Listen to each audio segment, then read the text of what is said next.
We have a lot of great stories for you today, and we're so glad you're joining us. We're going to start off with this one. The government's environmental watchdog at the center of a brand new controversy. Thanks for joining us. I'm Jenna Lee. I'm John Scott. Comments from an administrator at the Environmental Protection Agency about how to keep energy companies in line. Those are raising eyebrows this morning.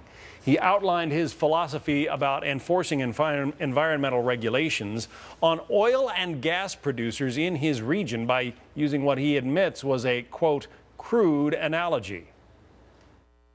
As I said, oil and gas is an enforcement priority in 27, so we're going to spend a fair amount of time looking at oil and gas production. And I was in a meeting once and I gave an analogy to my staff about my philosophy of enforcement, and I think it was probably a little crude and maybe not appropriate for the meeting, but I'll go ahead and tell you what I said. It was kind of like how the Romans used to conquer little villages in the Mediterranean. They'd go into a little Turkish town somewhere, they'd find the first 5 guys they saw, and they'd crucify them. And then, that town was really easy to manage for the next few years. And so you make examples out of people who are, in this case, not complying with the law. So you find people who are not complying with the law, you hit them as hard as you can. Those comments made back in 2010 by Al Armendariz, an Obama appointee.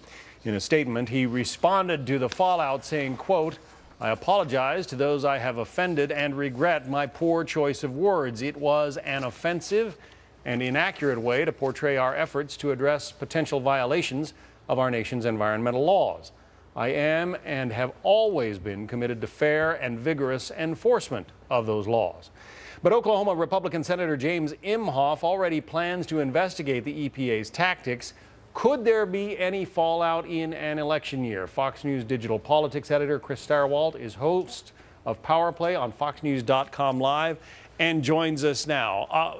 This apology came very quickly after these remarks were exposed. Clearly, his agency or Armendariz himself not too happy about what he said. No, certainly not, John. And, the situation for the Obama administration, as you say, in an election year is this. The EPA is already a very controversial agency. It's already the top target, one of the top targets for Republican Mitt Romney and the Republicans in the Senate like Imhoff. And the problem is when you have audio like this that sounds like it's confirming the worst accusations that Republicans are making about the administration as it relates to oil, natural gas, energy prices, and things like that, that's a big liability. And to use a term like crucify, I mean, the story has been out since 2010, I guess, when he made those remarks. But to use a term like that right after Easter, that shows some, well, it's turning a lot of heads, shall we say. It's turning a lot of heads. And remember, a good rule of thumb in politics is if you feel moved to use the phrase, well, this is a rough analogy or this is crude, you should probably just stop talking. And in this case, what he said, other than using the phrase crucify, which is very significant for America's Christians, but also talking about the capriciousness of it and how you make an example out of certain people the way the Romans did with their subjects in newly conquered territories, that's not what you want to talk about, because what the administration and what the agency wants to emphasize is that they're fair. They may be tough, but they're fair, and he sounded like he was being cruel and capricious. Right, at a time when oil and gas prices, or at least oil prices, have been spiking in this country, it doesn't seem like a good time to be using commentary like that. Let's turn to some brand new Fox polls just out, Chris. The first on President Obama's job approval rating. More registered voters disapprove than approve of the president's performance by a margin 51% to 46%. That could be tied to how they feel about the main issue on Americans' minds, the economy. 83% think we are still in a recession. That doesn't bode well, I guess, these numbers for the president's reelection prospects. No incumbent, John, would ever want to start out there. Basically, we're in 28 weeks of a general election.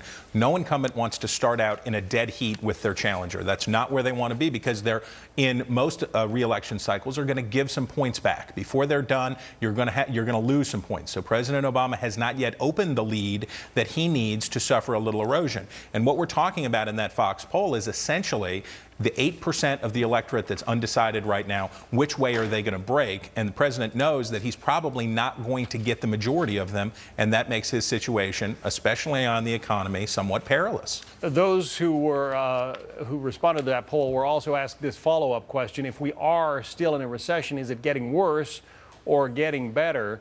There you see the numbers. 35% say it could get worse.